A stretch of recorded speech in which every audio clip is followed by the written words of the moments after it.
muchos que quieren anotar, anoten todo lo que quieran. Otro concepto, apaguen su celular, ¿ya? Apaguen por un tema de consideración y de ahí están los objetivos de la clase. Vamos a hacer una visión panorámica de lo que vamos a ver. Y nosotros vamos a enfrentarnos a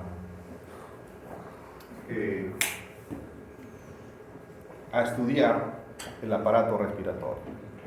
Y el aparato respiratorio va a estar compuesto de estructuras anatómicas que van a estar diferenciadas para recibir un gas y facilitar la eliminación de un gas. ¿Y por qué digo que esta estructura anatómica va a estar diferenciada? Por ejemplo, cuando yo estudio las características anatómicas, por ejemplo, de la nariz de alguien que vive en la costa, es diferente a la nariz de alguien que vive en la sierra. Alguien de la costa, pues la nariz un poco más fina, menos ancha. El de la sierra, una nariz más amplia, más voluminosa. ¿Por qué?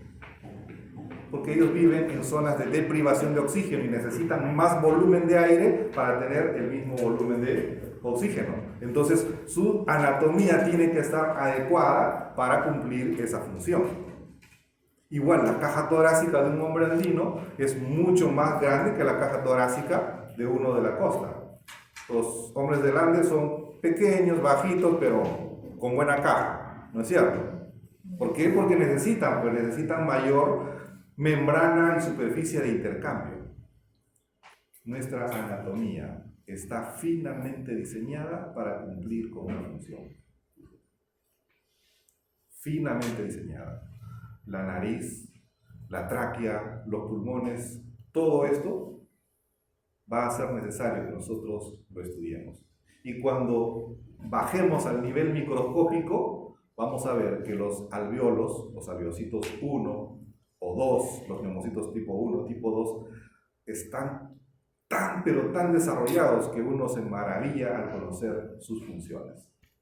Y que la histología del árbol respiratorio es una histología que incluso tiene su propio sistema, ¿no?, de limpieza a través de los cilios, y estos cilios incluso se mueven en armonía, ¿no?, como si fueran con música. No se mueven en forma irregular, como que si existiera, y existe, comunicación entre ellas, ya, todo para afuera, ¡brum! Otra vez, ¡brum! Y esa organización se desarticula con el tabaco, por ejemplo. El tabaco te mueve el cilio por cualquier lado, de tal manera que mientras uno recoge, el otro lo regresa. Por eso es que constantemente están con tos, y tos productiva. Vamos a conocer cómo es que está organizado, pues, anatómicamente. Pero estas estructuras óseas y estructuras musculares van a funcionar como una bomba, ¿ya? Una bomba de presión negativa. ¿Qué significa esto? Que cuando esta caja torácica se amplía, ¿qué cosa está generando adentro? Una presión negativa. ¿En relación a qué? ¿Ah? ¿En relación a qué? Negativa es una presión menor a qué? A la presión atmosférica. Si la presión atmosférica constante, si mi caja torácica se amplía grande, es como que si empieza a chupar aire. Eso se llama presión negativa. Entonces, la caja torácica actúa como una bomba, como un factor mecánico. Entonces tenemos que conocer las leyes que regulan la mecánica. ¿Qué cosa es mecánica? ¿No? Es una rama de la ciencia, de la física, que estudia, ¿no?, las fuerzas y la interacción de las fuerzas, estudia el movimiento, estudia flujo, presiones, volúmenes. Eso estudia la mecánica. Por ejemplo, una mecánica de fluidos, ¿qué cosa estudia? Estudia todas estas características en un medio fluido. Por ejemplo, la mecánica de la sangre, o la mecánica de que ocurre en un río, en la parte respiratoria, la mecánica de fluidos, en lugar de líquido, es aire. Entonces, esa característica de estudiar presión, volumen, flujo, resistencia, trabajo, son características de la mecánica. Y todo eso existe en el aparato respiratorio. ¿Quiere estudiar volumen? Claro que sí. Cuando yo respiro hay un volumen que ingresa. Pero ese volumen, cuando tomo aire, ingresa a una velocidad. ¿Qué cosa es flujo o volumen sobre velocidad? ¿Qué cosa es? Volumen sobre velocidad. ¿Qué cosa es? Vamos, biofísica, ¿llevaron? ¿No es cierto? ¿Llevaron, no es cierto? Biofísica. ¿Quién es el señor? Para ir a reclamarle. Volumen sobre velocidad. ¿Qué cosa es? Flujo. ¿Ya? Flujo. ¿De acuerdo? Flujo. Entonces, ¿hay flujo en la vía respiratoria? Por supuesto que sí. Si es que yo tomo aire, ese aire está ingresando a una velocidad. Un volumen que ingresa a una velocidad respectiva, eso es flujo. Ahora, hay concepto de resistencia. Si es que alguien sufre de asma, acá, ahí al final, de pronto, ¿no? ¿Qué pasa? De pronto el bronquio se cerró. Al cerrarse el bronquio, me disminuye el diámetro. Por lo tanto, el aire tiene que vencer, ¿qué cosa? Una mayor resistencia. Tenemos que conocer temas de resistencia. Entonces, como hay resistencia, ¿qué tiene que hacer el cuerpo? Meter el aire a mayor... ¿Mayor qué? Presión, a mayor presión. Otro concepto. ¿Tenemos que conocer temas de presiones? Por supuesto que sí. Pero cuando hablamos de presión en la vía respiratoria, estamos hablando no de presión arterial, sino presión ¿dónde? Presión en las vías respiratorias. Miren cómo todos esos conceptos de la mecánica se están dando en la vía respiratoria. Por eso es que tenemos que conocer ¿qué cosa? Mecánica respiratoria. Entonces, ¿qué viene a ser el estudio de la mecánica respiratoria? Viene a ser el estudio de ¿qué? Volumen. ¿Qué más? Presión, resistencia, trabajo, compliance, volúmenes o la relación de estas. De repente quiero relacionar volumen con flujo, presión con tiempo. Empiezo ya a jugar con estas variables. Señores, eso es mecánica respiratoria. ¿Ya? Entonces, mecánica respiratoria implica aplicar los conceptos de la mecánica, de las leyes que regulan la física clásica, pero aplicadas a la parte respiratoria. Por eso es que aprenden ustedes biofísica. Por eso. ¿Ya? Para entender por qué es que ocurren estas cosas. Y espero que hayan revisado algo de eso, ¿no? De repente se recuerda, por ejemplo, la ley de Poiseuille. ¿Se acuerdan o no? ¿Ah? ¿Se acuerdan? Es una ley súper importante en mecánica de fluidos, que destaca cómo las propiedades del radio pueden modificar la resistencia. Que la resistencia es directamente proporcional a la cuarta potencia del radio.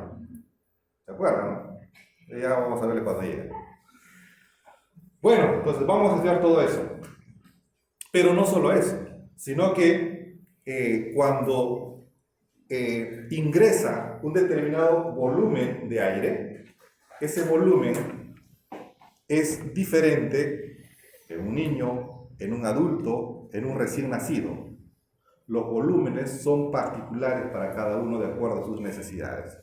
Y el volumen que ingresa nosotros llamamos el volumen corriente, o volumen tidal, o volumen inspiratorio, o volumen expiratorio. Miren cómo estoy dando como 20 conceptos en menos de 30 segundos. No se preocupe, lo vamos a desarrollar a lo largo del curso. Cada una de estas áreas lo vamos a tocar. Pero que estos volúmenes, ¿ya?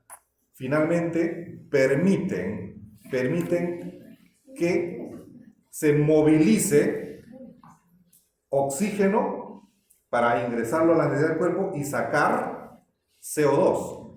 Y ese es el concepto de ventilación. Entonces, la ventilación me permite intercambiar, ¿no? Intercambiar gases a nivel de la membrana alveolo capilar. Entonces, vamos a estudiar los conceptos de ventilación. Pero cuando el aire llega ya a nivel de los alveolos, finalmente tiene que pasar ese gas que están queriendo movilizar, tiene que pasar al otro lado. ¿Qué hay al otro lado del...? ¿Tienen plumón? Pero bueno, no importa. Imagínense, tienen el alveolo redondito, ¿no? Al otro lado del alveolo hay un tubo. Ese tubo, ¿qué viene a ser? El capilar. El capilar tiene que transportar oxígeno hasta la última célula. Por lo tanto, el pulmón siempre tiene que estar en relación ¿a qué? Al aparato circulatorio. Están en íntima relación. Y es necesario conocer las características circulatorias que también están presentes en el aparato respiratorio. Entonces, habrá una clase necesaria para estudiar circulación pulmonar, para ver cómo es que, por ejemplo, se diferencia la circulación pulmonar de la circulación general. Si yo te pregunto, ¿cómo te llamas? Miguel. Miguel, ¿cuál es tu presión arterial? No sé. ¿Tu nombre? No tiene presión. ¿Ah? Cristel, ¿cuál es tu presión arterial? 80/120. Tu presión sistólica es mayor que tu diastólica. Nunca he visto un caso así. ¿Ah? Sería el primer caso a reportar, ¿no? De inversión de presión en estudiantes de medicina sujeto a estrés traumático agudo. Algo así. ¿No? 120/80, dice ella.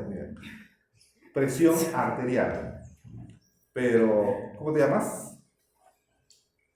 Tú, de ojitos soñadores, que estás como señor. Sí. ¿Cuál es tu nombre? ¿Ah? Charlie. Y si te pregunto, ¿cuál es tu presión pulmonar?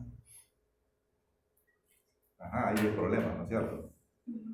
Porque no le estoy preguntando su presión arterial, sino cuál es la presión que tienes en arteria pulmonar.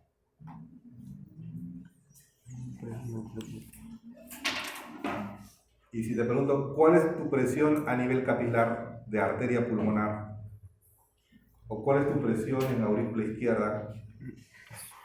¿O cuál es tu presión en el nivel de desembocadura de vena cava superior? Y aunque les parezca raro, todas esas cosas van a tener que saberlo. Porque eso se llama el estudio de la hemodinámica. El estudio de la hemodinámica es el estudio de todas estas presiones. Y van a ver cómo esas presiones son diferentes, mientras que cuando alguien tiene una presión de 180, tú sabes que esa es una presión alta, ¿no? En la sistólica. Pero una presión de 35 en la pulmonar es una presión altísima. Porque el pulmón trabaja a presiones bajas.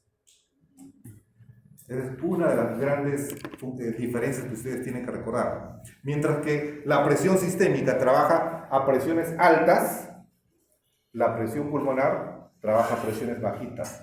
Por eso es que cuando de pronto algún factor provoca incremento de la presión en circulación pulmonar, el pulmón no aguanta. El pulmón no aguanta cambios de presión y cambios de volumen en su circulación. Y rápidamente hacen edema pulmonar. El líquido que viene en la sangre, el plasma que hay en la sangre, pasa al alveolo y el alveolo se llena de agua, se llena de sangre, se llena de plasma y empieza a botar con tos, una tos sanguinolenta o tos como lavado de carne, dicen los semiólogos.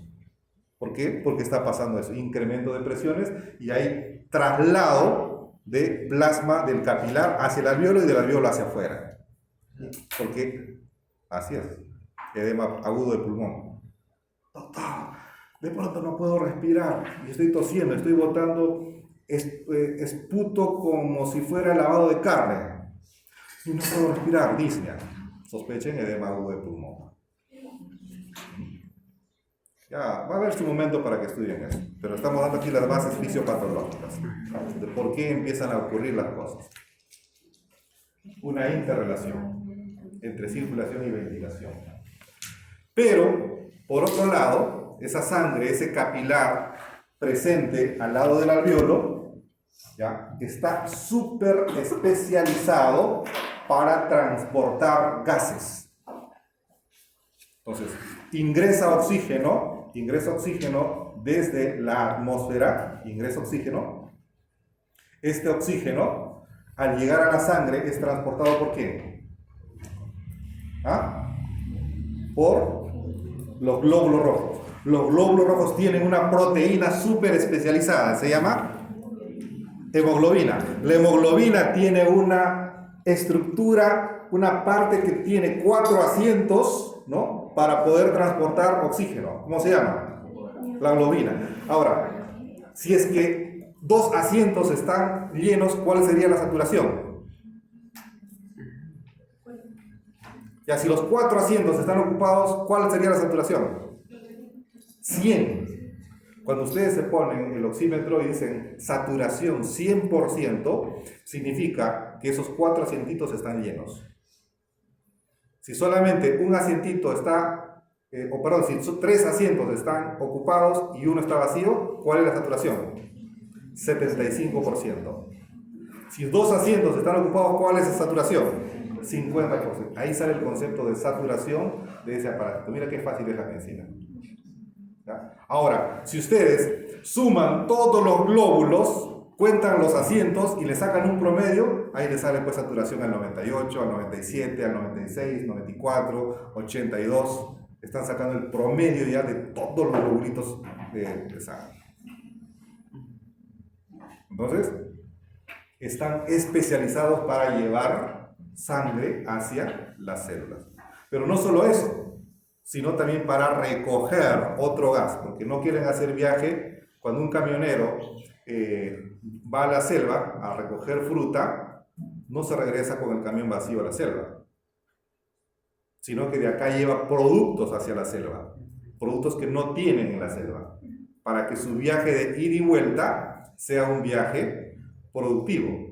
Entonces el glóbulo rojo va hacia la célula y lleva, te entrego el oxígeno. ¿Qué me vas a entregar? Llévate mi carga. Acá hay CO2 que lo quiero transportar al otro lado. Entonces, y se regresa con CO2. Hay mecanismos para transportar CO2. Vamos a estudiar el transporte de gas. Miren cómo estamos viendo todo esto. Pero todo esto está finamente controlado. Finamente controlado. Hay un sistema que regula, que controla, modula, ordena, analiza. Sistema nervioso central. La respiración, ¿es un proceso voluntario o involuntario? ¿Ah? ¿Cuántos dicen voluntario? Mixto. ¿Cuántos dicen involuntario? Nadie sabe. Involuntario. Uno dice, Fernando, involuntario. ¿Alguien más? Nadie le apoya. ¿Ah?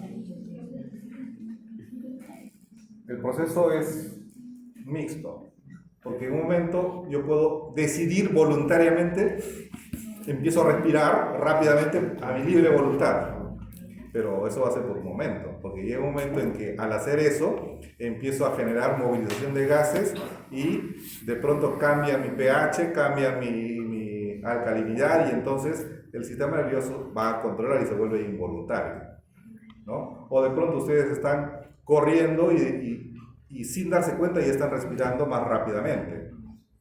¿Por qué? Porque el sistema nervioso central está diciendo, ¿sabe qué? Esta persona a nivel de sus músculos está gastando altas concentraciones de oxígeno. Tenemos que llevarle más energía, más oxígeno. Entonces que respire a mayor frecuencia, que respire a mayor amplitud.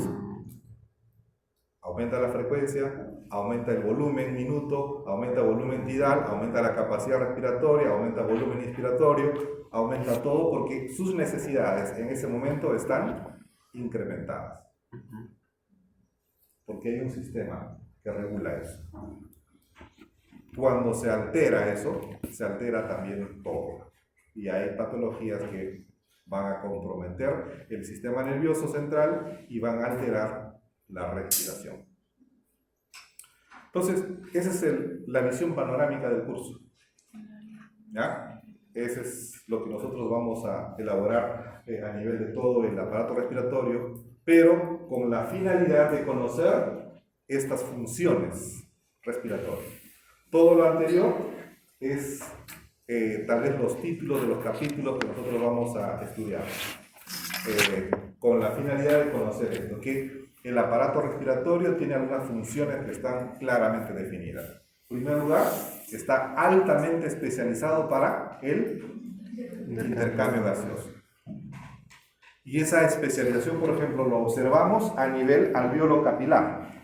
En el alveolo, si nosotros extendiéramos el alveolo de nuestros pulmones, tendríamos el área suficiente para tapizar todo un campo de fútbol. ¿Me dejo entender? Es decir, si de pronto todos los alveolos los aplano, ¿ya? Lo pongo en un plano y voy juntando todo, tengo material suficiente para que con el alveolo pueda tapizar todo un estadio. ¿Se imaginan la superficie que hay en un estadio? Si ustedes, por ejemplo, echan un balde de agua en un estadio, ¿qué va a pasar? Rápidamente se va a absorber. Por eso el pulmón es como una esponja. A tal punto que los glóbulos rojos a nivel del capilar pulmonar pasan de uno en uno. De uno es de literal, no es cuento, no es floro. ¿Ya? Es de así, de uno en uno. El capilar, ya, fila india, ordénense ya, todos pasan. Ya, reciban su oxígeno, ya. Me voy. Igualito, toditito. Porque se hace necesario que los capilares puedan ser perfundidos por todos los glóbulos rojos para que el intercambio sea eficaz. Si pasaran rápidamente, no habría posibilidad de un buen intercambio. ¿Ya? Entonces, nuestra superficie está finamente desarrollada para un intercambio gaseoso. Pero el aparato respiratorio también nos ayuda a controlar el equilibrio ácido-base. Hay dos, tal vez, órganos que participan grandemente. El pulmón y ¿cuál es el otro órgano? En equilibrio ácido-base. Riñón. ¿Cuánto llevan entre todos ahorita? Entre todos. ¿Ah? Siguiente módulo. Entonces, van a ver ahora algo de equilibrio ácido-base, pero van a volver a llevar desde el punto de vista ahora renal, ¿no? Y luego ustedes van a integrar. ¿Qué significa esto? Por ejemplo, que normalmente tenemos un pH. ¿Cuánto es? 7.4. pH de la sangre 7.4. ¿Cómo controla, por ejemplo, el pulmón el pH?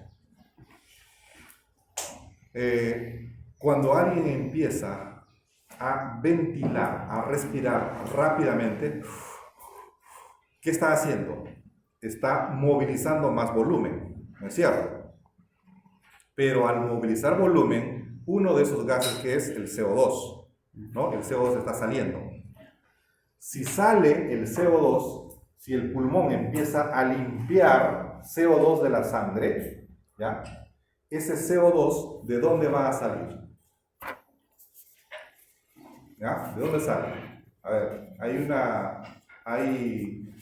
una reacción química que siempre ustedes van a recordar. CO2 más agua igual ácido carbónico. ¿No es cierto? ¿Se acuerdan? Bueno, pues saqué el pulmón.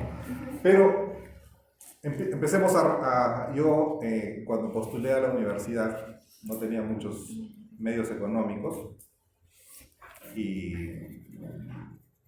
la primera vez me ingresé a San Marcos. Me dolió tanto, pero no tenía recursos y me había preparado solito. No tenía dinero para la academia, para nada. Agarré mis libros, hice mi horario solito, desde las 5 de la mañana hasta las 11 de la noche. De 5 a 6, hacer ejercicio, de 6 a 7, culto más desayuno, de 7 acá repasar esto, de 8, así, todo el día con horario. Yo solito era mi jefe, me controlaba ahí estrictamente. Me había preparado, pero no ingresé, me faltó una nadita, 0.25 puntos. Pero mi mayor desafío había sido las matemáticas, porque eran los puntos donde había fallado más. ¿Y ahora qué hago? No hay dinero. Me fui a la Academia César Vallejo y postulé a esas becas de academia. A medida que me gané mi media bequita, ya logré estudiar con media beca en la academia. Digo, pero quiero meterme con los lobos que postulan a la uni, no quiero estar con los que van a San Marcos. Así que me metí al ciclo con los más, teóricamente, con los más tigres, ¿no? Y en los más tigres se armó un subgrupo de los que hacen ejercicios al ojo. ¿Han escuchado eso? En mi tiempo sabía. Los que hacían ejercicios al ojo era un grupo de élite, ¿no? El grupo de élite se ubicaba y el profesor daba una formulaza sin papel, sin lápiz, sin nada, te quedabas así. ¿Sí? No puedo. No. Raíz cuadrada de n sobre 1. Entonces, y empezamos a hacer parte de ese grupo que hacía ejercicios al ojo. Entonces ahora vamos a hacer ejercicios al ojo con el CO2. Y eso nos ayuda un poco a ejercitar nuestra mente. Decía, cuando nosotros sacamos el CO2, ¿ya? El CO2, le estamos quitando ese componente del ácido carbónico que hay en la sangre. Porque cuando el CO2 más agua se reacciona en la sangre, va a formar ácido carbónico y eso va a dar una acidez. Pero si yo saco el CO2, ese CO2 va a salir en reacción inversa del ácido carbónico. Por tanto, los niveles de acidez en la sangre, ¿qué va a pasar? ¿Va a subir o va a bajar? ¿Ah? Si yo estoy sacando el CO2 del ácido carbónico, ¿qué va a pasar con la acidez? Pero esa baja de acidez significa alcalinidad. O sea, el pH va a subir o bajar. Subir. Es fácil de relacionar. Entonces, cuando yo respiro y ventilo rápido, ¿qué voy a provocar? Alcalinización de la sangre. O sea, la sangre se vuelve más alcalina y eso se llama alcalosis respiratoria. Lo que estoy provocando es una alcalosis respiratoria. Y eso es lo que pasa muchas veces. De pronto, una chica se pelea con su novio y empieza a respirar. Y entonces se vuelve a ventilar rápidamente y llega a la emergencia, no sé, le está dando un ataque, está haciendo una crisis de síndrome conversivo, a veces le hace respirar su propio oxígeno, y es porque la alcalinidad de la sangre puede generar reacciones en el sistema nervioso y en el comportamiento. Entonces, dependiendo de la causa, se le hace respirar con una bolsita, ya, respira, empieza a respirar su propio gas, ¿no? Y está retornando su propio CO2, se regula el pH y nuevamente vuelve a la normalidad. Detallitos cómo se puede manejar algunos casos en situaciones de emergencia. Entonces, el equilibrio ácido-base es manejado por el pulmón. Por eso que cuando ustedes estudien equilibrio ácido-base, van a hacer dos grandes diferencias. ¿Ya? Uno, ¿es de origen respiratorio o es de origen metabólico? Si es de origen respiratorio, deben encontrar algo en la parte respiratoria que está fallando. Pero si la parte respiratoria está bien, es de origen metabólico. Si es metabólico, es problema renal, si hay diabetes, si hay vómitos excesivos, algo que está alterando el metabolismo. Y luego hacen su análisis y su descripción, que lo vamos a ver cuando se haga equilibrio ácido-base. Pero en la parte respiratoria, el pulmón también participa en el metabolismo de muchas sustancias. ¿Se imaginan ustedes todo lo que les interesa por la vía respiratoria?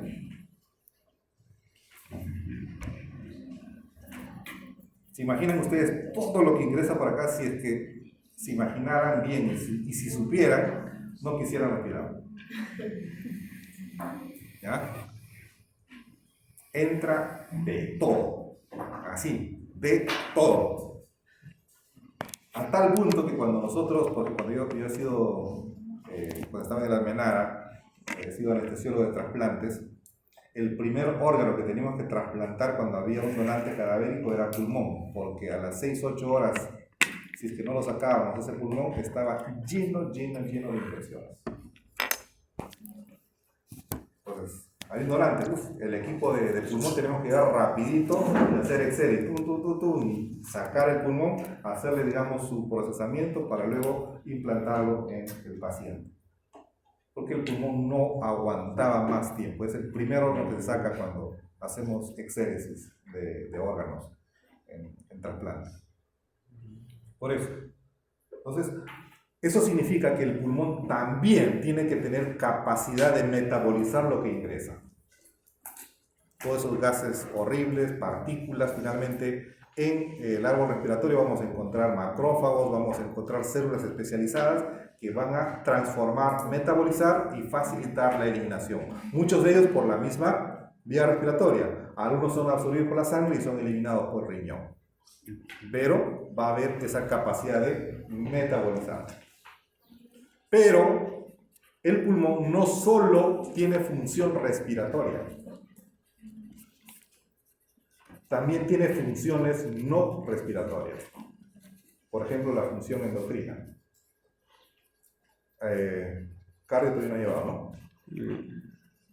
Van a ver, por ejemplo, que el sistema renina-angiotensina, ¿han hecho estudios de presión arterial? ¿Han escuchado del sistema renina-angiotensina? Ya. Entonces, el sistema renina-angiotensina, ¿dónde se activa? ¿Ah? ¿Dónde se activa?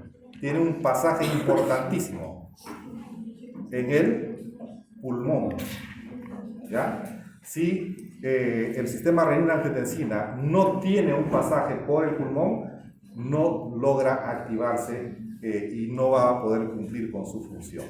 Entonces, esa es una función endocrina porque está manejando factores que van a influir en muchas hormonas.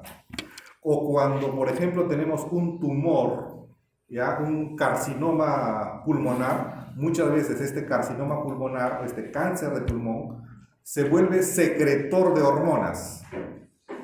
Puede empezar a producir hormonas que afectan a todo el organismo. Porque también hay funciones endocrinas que pueden alterarse a nivel pulmonar. La función inmunológica, ni qué decir. Desde el ingreso en la nariz hasta el alveolo, en el pulmón vamos a encontrar células especializadas del sistema inmune para poder defendernos, para poder reaccionar. De hecho, hay muchas reacciones alérgicas que ocurren simplemente con oler algunas sustancias. ¿Por qué? Porque hay células inmunes en el aparato respiratorio. Los mediadores tipo de histamina están presentes en altas concentraciones en la vía respiratoria. Función inmunológica. En el ser humano no está muy desarrollado, pero también puede haber función térmica. Eso lo vemos, por ejemplo, de regulación en la parte térmica. Lo vemos más en los caninos, por ejemplo. Los perros para regular su temperatura, ellos no sudan. ¿No han visto a un perro sudar? ¿No? Ellos no sudan. Lo único que es movilizan la lengua, ¿no? Pero al movilizar la lengua, ventilan, hacen hiperventilación, entra y saca aire a altas velocidades. Entonces, al ponerlo en contacto con el medio ambiente, baja, saca aire caliente, lo combina con aire frío y así regula la temperatura a través del jadeo. Es un mecanismo de regulación de temperatura en los caninos. Los seres humanos ya no tenemos esta capacidad de regulación, pero todavía lo observamos en otras especies. Entonces, son algunas funciones del aparato respiratorio que nosotros también vamos a estudiar a lo largo del curso. El objetivo, jóvenes, el objetivo de este curso, además de conocer, es que aprendamos a respirar nosotros mismos. ¿Ya? Aprendamos a respirar, aprendamos a cuidar nuestro aparato respiratorio. Porque si es que nosotros no lo cuidamos, vamos a ser sujetos de enfermarnos a nivel respiratorio. y aprendamos de los, no sé si funciona aquí el video, vamos a ver, aprendamos de los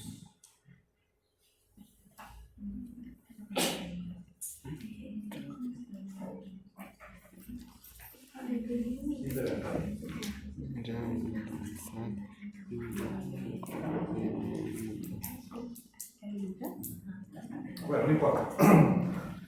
Lo que quiero decir es que miren a un recién nacido y cómo respiran. Un recién nacido, van a ver que ustedes, tiene una respiración fundamentalmente abdominal, ¿no? Abdominal. Nosotros respiramos así, respiración torácica, ¿no? Respiración torácica. Un recién nacido respira así.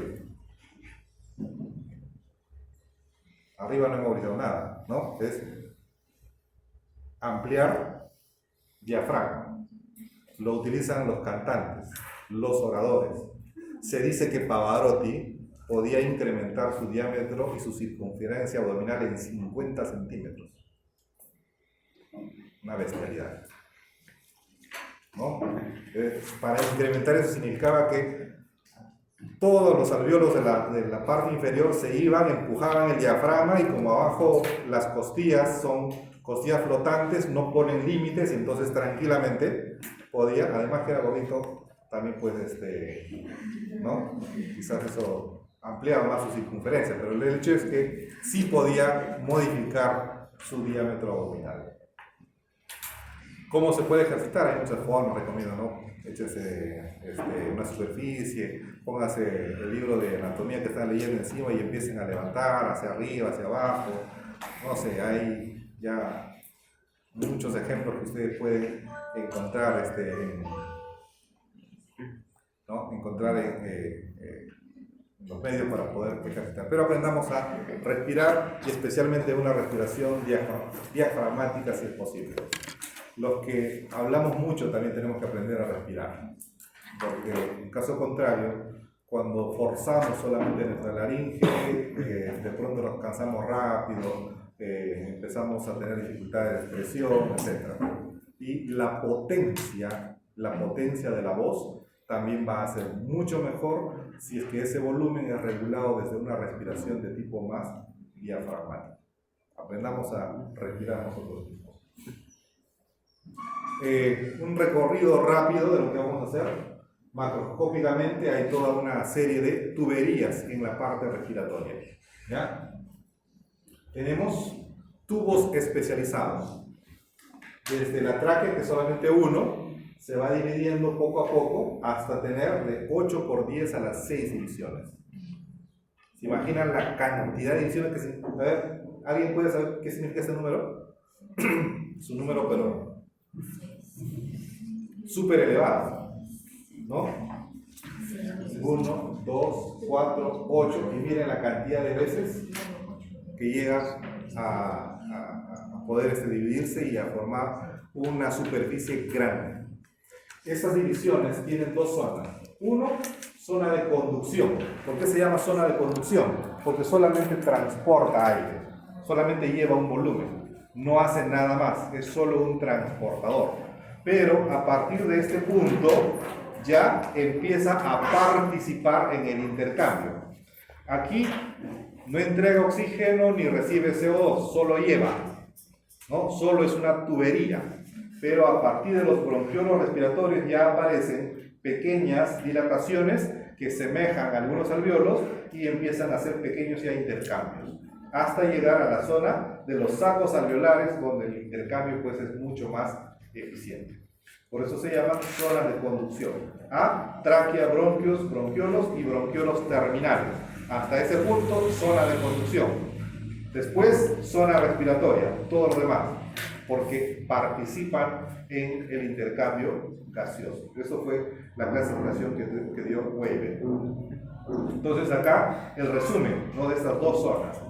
El número de divisiones. Se dice que la zona de conducción es más o menos hasta la división número 16 en promedio. 16, otros dicen 17, pero hasta ahí. Y luego ya vienen las zonas de transición, la primera fase que es el bronquiolo respiratorio y la zona respiratoria, los ductos y sacos alveolares. ¿Ya? Dos grandes divisiones que tenemos que saber en la parte respiratoria. Entonces, cuando, por ejemplo, por alguna razón, por ejemplo, se compromete la parte bronquial, ¿qué es lo que se está comprometiendo? La conducción. Entonces se va a alterar la resistencia.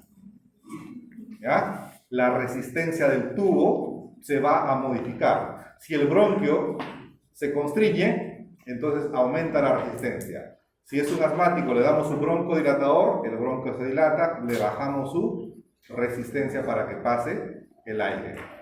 Si es que hay un compromiso aquí a este nivel, a nivel alveolar, entonces a ese nivel lo que se va a afectar es el intercambio, la difusión del gas. Si es que hay una neumonía, se afecta acá.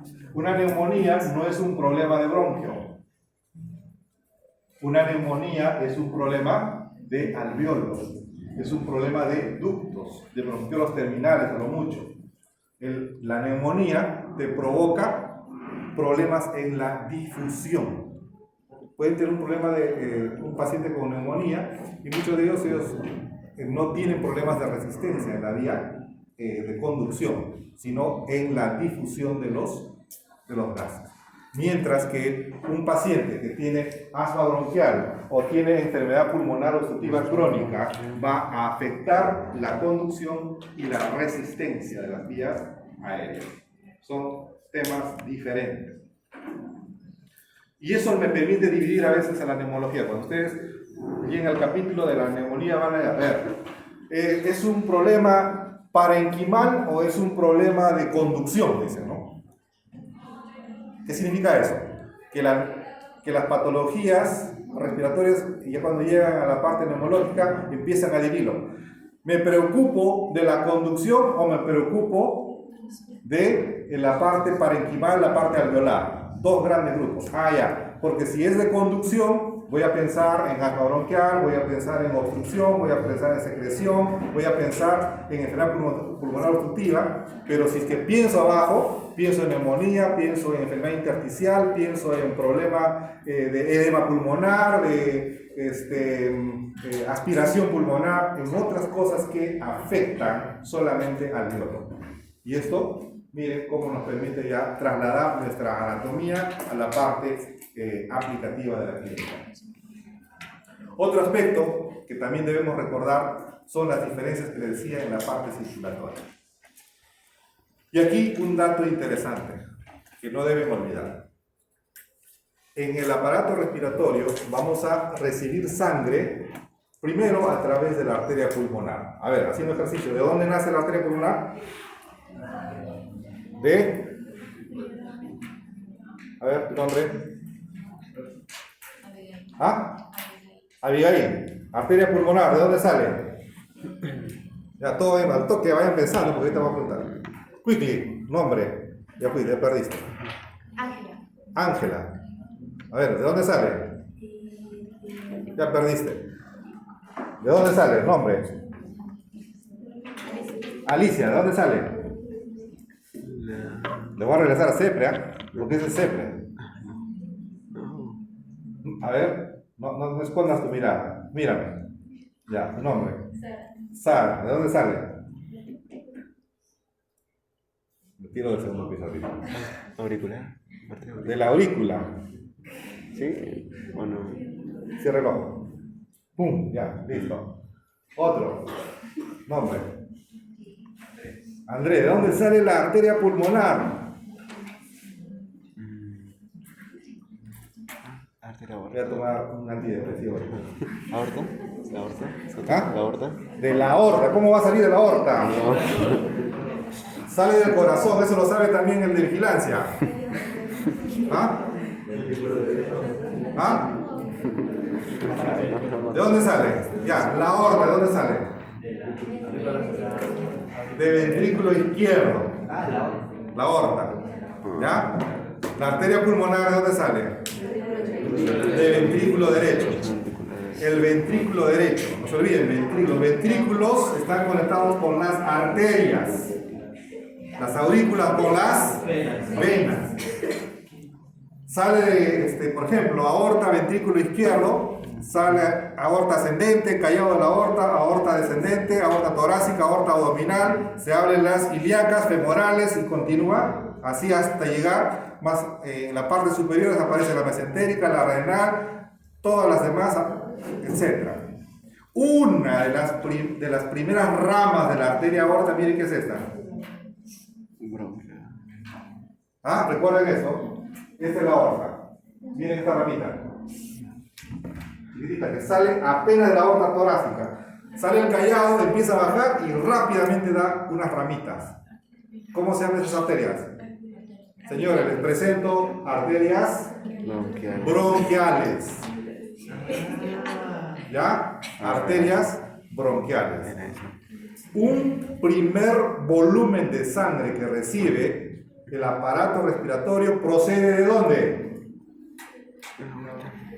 De la circulación sistémica, de la aorta. Pero ahí cerramos paréntesis. Pasamos a la arteria pulmonar. ¿De dónde sale? Ventrículo derecho. La arteria pulmonar inmediatamente se divide. ¿Y da a qué? Arteria pulmonar izquierda y derecha. ¿Ya? Usted tiene que pensar en eso. Entonces se dirige hacia los pulmones, sea derecho o sea izquierdo, se va dividiendo una tras otra y va a llegar hasta los alvéolos. ¿Qué está llevando esa arteria pulmonar? ¿Sangre arterial o sangre venosa? Sangre venosa, porque ha recogido de todo el cuerpo. Lo lleva al alvéolo, vayan pensando conmigo, no se desconcentren, ¿ya? Lleva al alvéolo, ¿para qué? Para entregar el CO2 y recoger el oxígeno en sus capilares, en los capilares pulmonares. El capilar tiene dos partes. La parte que llega es sangre venosa. La sangre que sale, la mitad siguiente es sangre arterial, porque ya recibió oxígeno. ¿Ya? Capilar, vamos, pensando a la velocidad. Sangre arterial, capilar. Sigue avanzando por el capilar. Se junta con otros capilares y van a formar ¿qué cosa? Las venas. ¿Venas qué? Pulmonares, porque están en el pulmón. ¿Por qué piensan mucho? No piensan en alto reflejo nada más. ¿Ya? Así de pronto, no necesita ni siquiera llegar al cerebro. En médula nada más debe responder. Llega medio acto reflejo, inmediatamente. Dos neuronas, uno que lleva y otro que sale, ya que no llegue arriba. Así, directo tiene que pensar. Entonces, estamos en venas pulmonares que están recogiendo sangre ¿de qué tipo? Oxigenada, sangre arterial. ¿A dónde llegan las venas pulmonares? ¿A la? ¿Qué aurícula?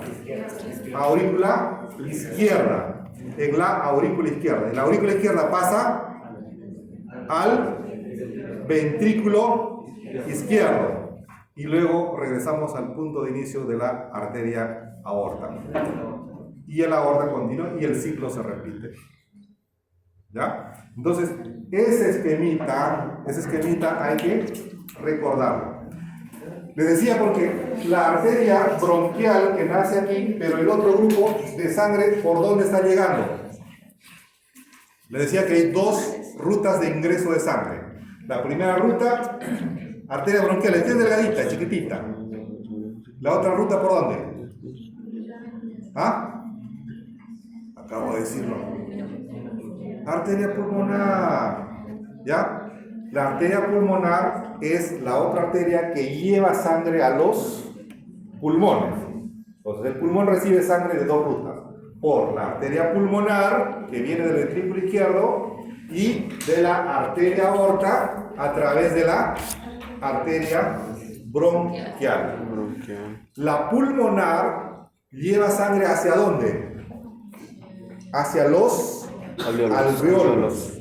Hacia los alvéolos, para participar en el intercambio. Pero la bronquial, ¿hacia dónde lleva? ¿Hacia dónde iba sangre? ¿Por qué se llama bronquial? Ya pues, un poco de imaginación.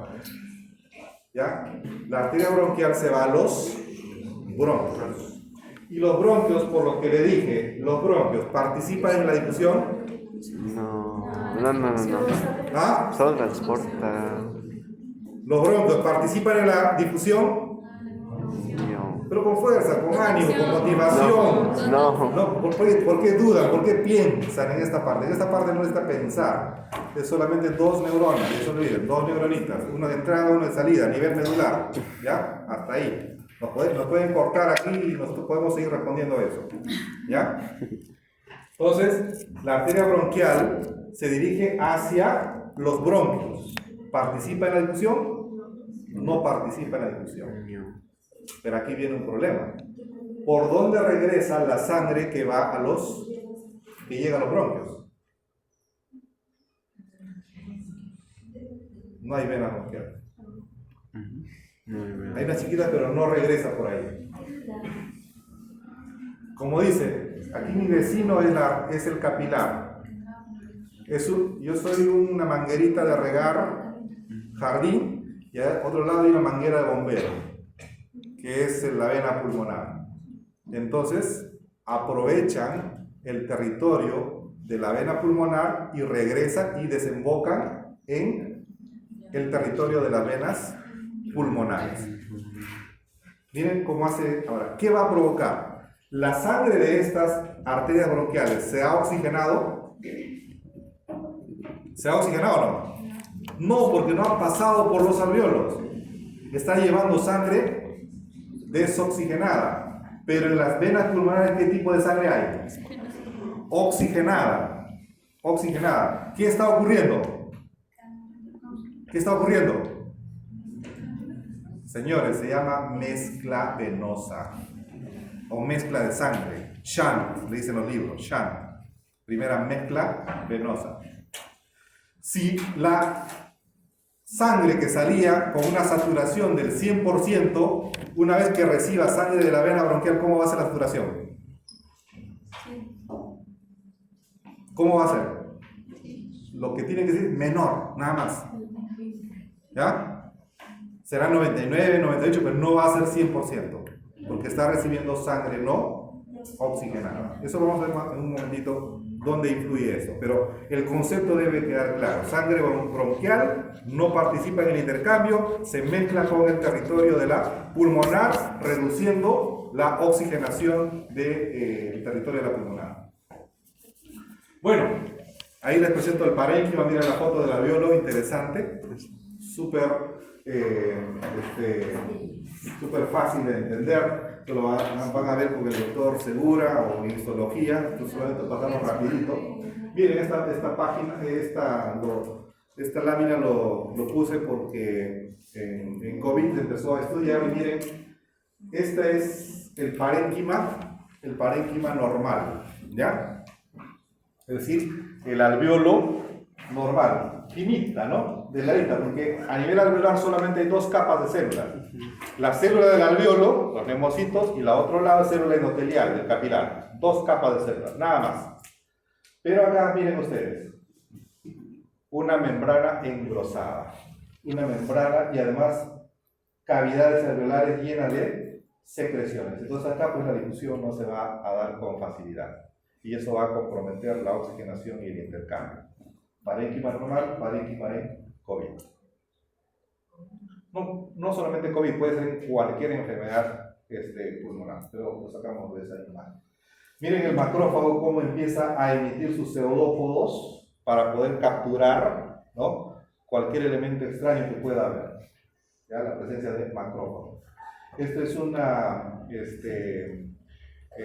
procedimiento anatómico que permite inyectar a través de la arteria pulmonar, y miren cómo se dibujan los capilares, ¿no? Cada capilar envolviendo a todos los alvéolos. Realmente es impresionante cómo es la unidad alvéolo capilar. Acá, para que vean la ubicación, este lado es el alvéolo y este lado es el capilar. Miren ustedes, Prácticamente el glóbulo rojo está íntimamente vinculado al alveolo, dentro de la luz capilar. El pasaje aquí de oxígeno acá, pues es directo, no hay mucha barrera. A mayor aumento, miren ustedes, ¿qué lado es esto? El lado capilar. ¿Qué lado es esto? Alveolar. Miren, esta es la capita, estas son las células alveolares. ¿Y la célula de qué tipo? Endotelial. ¿Entre el medio qué cosa hay? Hay espacio intersticial, ¿ya? El espacio intersticial. Y si nosotros queremos ser un poco más complejos, diríamos, acá tenemos la célula alveolar, pero toda célula en su parte basal, ¿qué cosa tiene?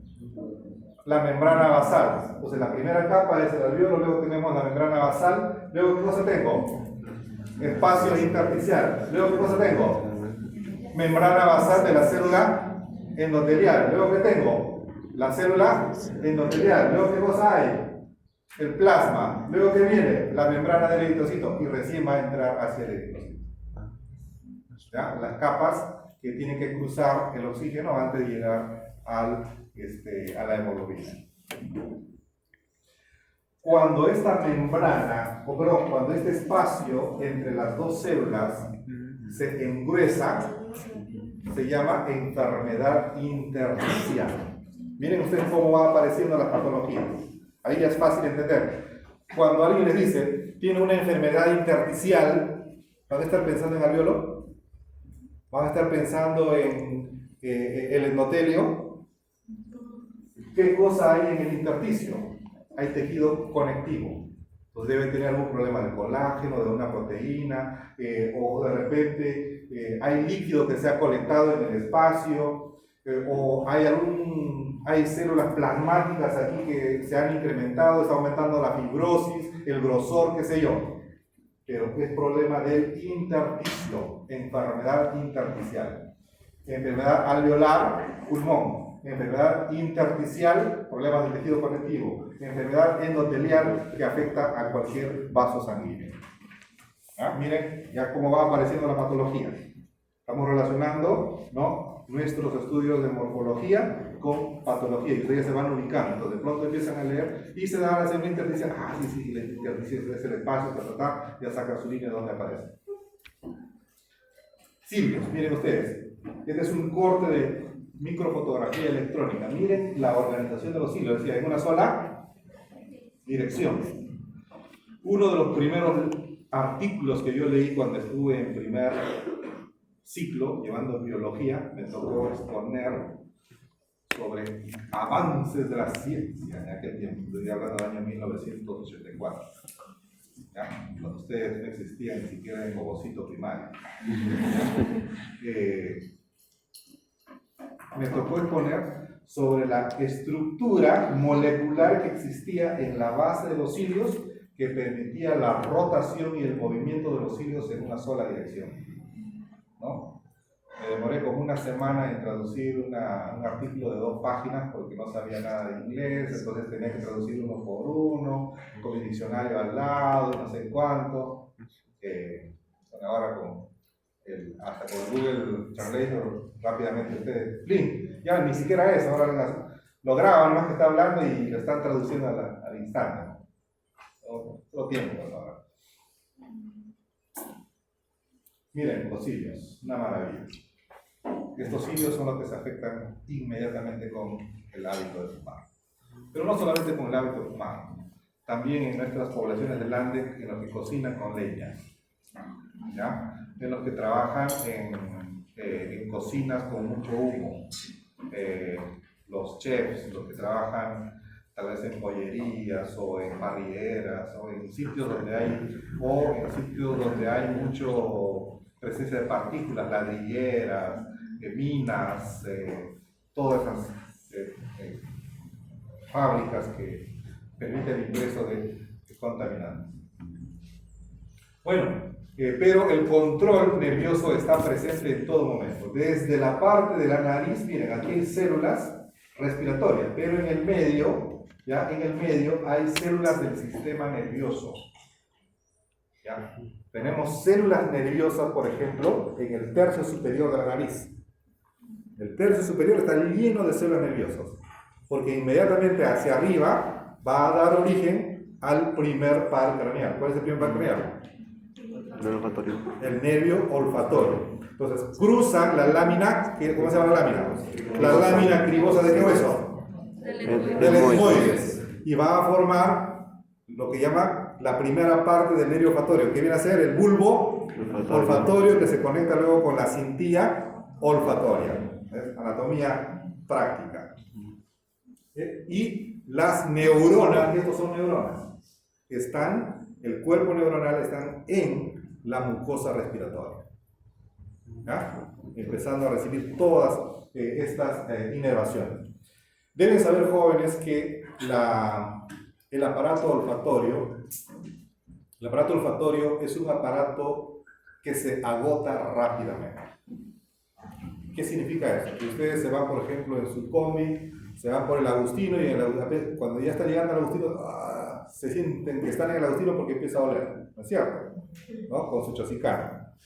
¿Ya? Y empieza a oler, pero como hay tráfico se quedan 10 minutos ahí en la parada. Y al ratito ya no sienten el olor. ¿Se dan cuenta o no? ¿No? Al inicio, qué feo. Y luego, tranquilo, no pasó nada. Lo que ocurrió es que se agotó el aparato olfatorio. Se agota rápidamente. Y hay diferencias, lógicamente, entre la capacidad olfatoria de hombres y mujeres.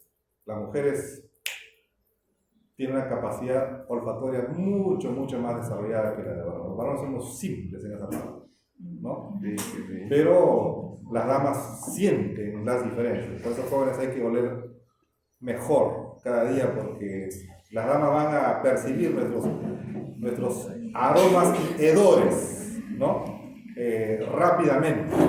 Y hay que cuidarnos intencionalmente, porque nosotros no nos vamos a dar cuenta. ¿Ya? Los varones no nos vamos a dar cuenta, pero las damas sí se van a dar cuenta, y a lo lejos. ¿Ya? Por eso intencionalmente tenemos que cuidarnos nosotros, porque no nos vamos a dar cuenta nosotros. Ellas sí, porque están más desarrolladas en esa parte. Y si están gestando, peor todavía.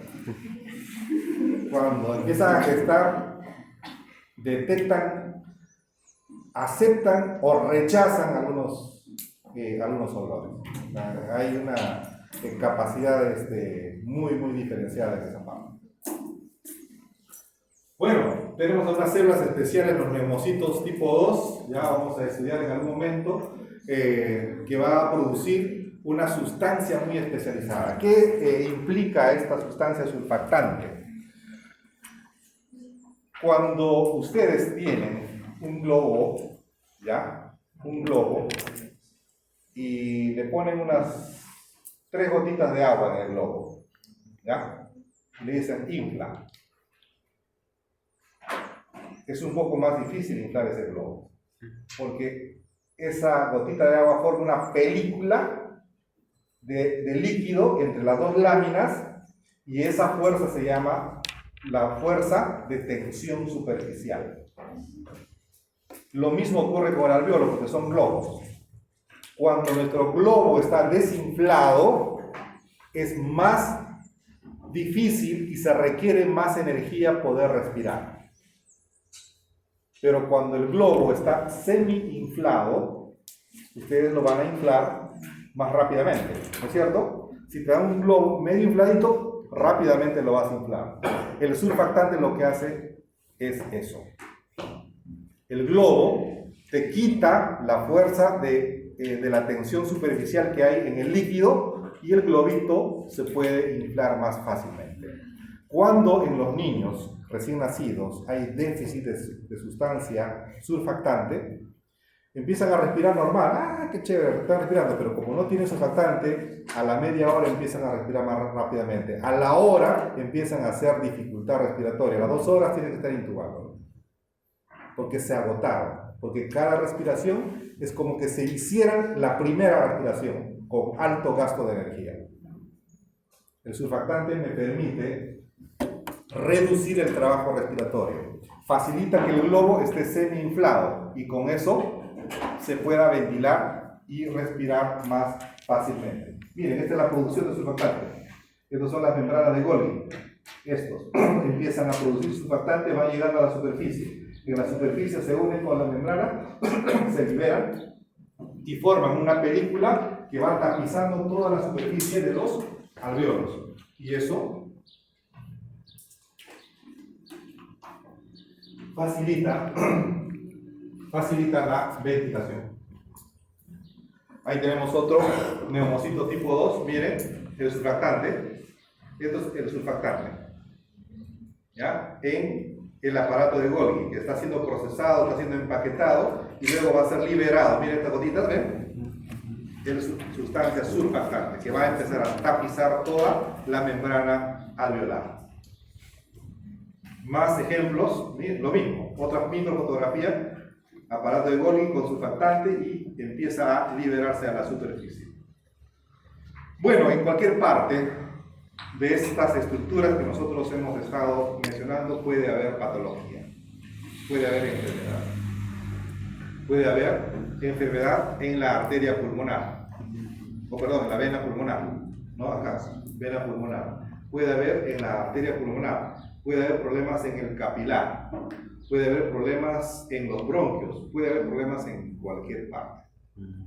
Por eso es importante que nosotros conozcamos la anatomía, porque muchas veces puede presentarse fibrosis a nivel de la vénula, puede haber hemangiomas a nivel del capilar, puede haber tromboembolismo, puede haber de todo tipo de lesiones en la estructura pulmonar. Y eso es algo que nosotros tenemos que revisar.